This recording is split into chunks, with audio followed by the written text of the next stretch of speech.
Welcome to another edition of the bmaamissions podcast. I'm Jerry Kidd, and today we're taking you to the Middle East.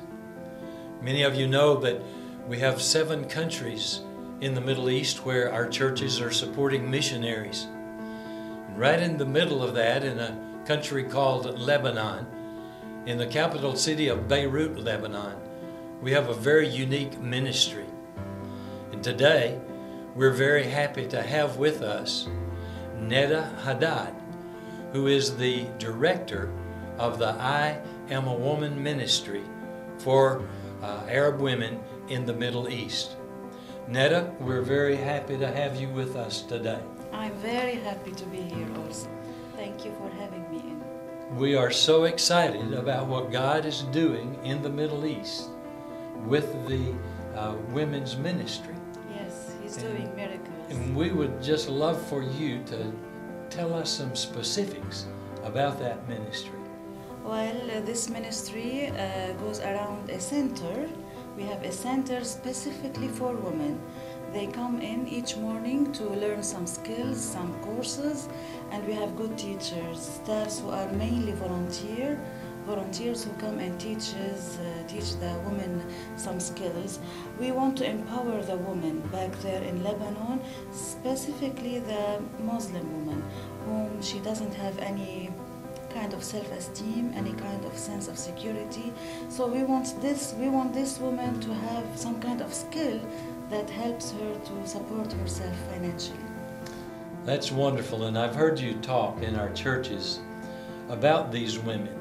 Tell us a little bit about why they do not have self-esteem. Well, mainly a Muslim woman doesn't have self-esteem because she doesn't know when her husband would decide to divorce her, or whenever he has the right to marry another wife. A Muslim man has the right to marry 4 wives at one time. So she would feel she would be number 4 or number 3 at any given time in her life. So she doesn't have the sense of high self-esteem and self-security. And they also are able to divorce the women Yes, at of any course. time. Yes, of course. Yes, of course. And these women, some of them are not educated, so they have to go back to their families and stay there waiting for another man to come and marry them. Mm-hmm.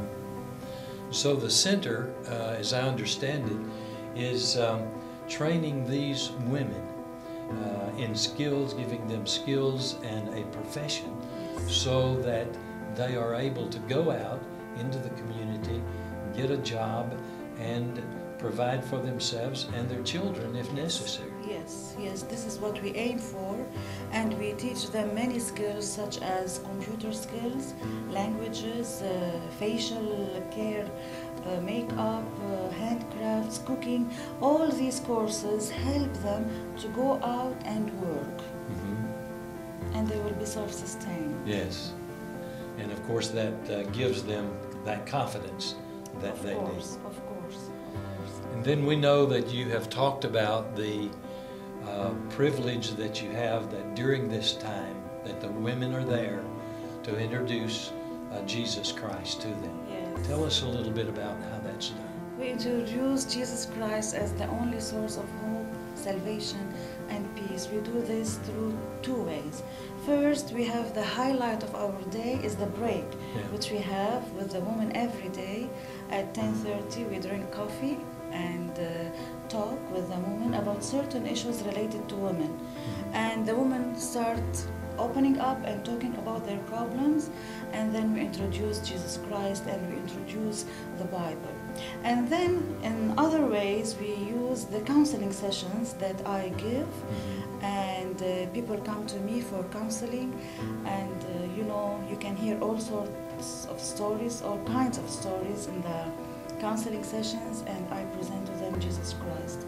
Besides, we have a table full of literature, Christian literature. The ladies are free to pick up and take home to read, with the New Testament among these books as well. Yeah. And you, as a counselor, you have your degree in counseling. Yes. And so you're able to work directly with them with their specific problems that they have. Of course, many marriages have been saved through these counseling sessions. It's God's blessing, of course. Amen. He's using me, and I'm privileged to have this talent. And many marriages have been saved, and many children have been saved from suffering the aftermath of divorce. Yes. And we try to build one-on-one relationships with these women. We visit them at their places, at their homes, whenever the occasion arises. Mm-hmm.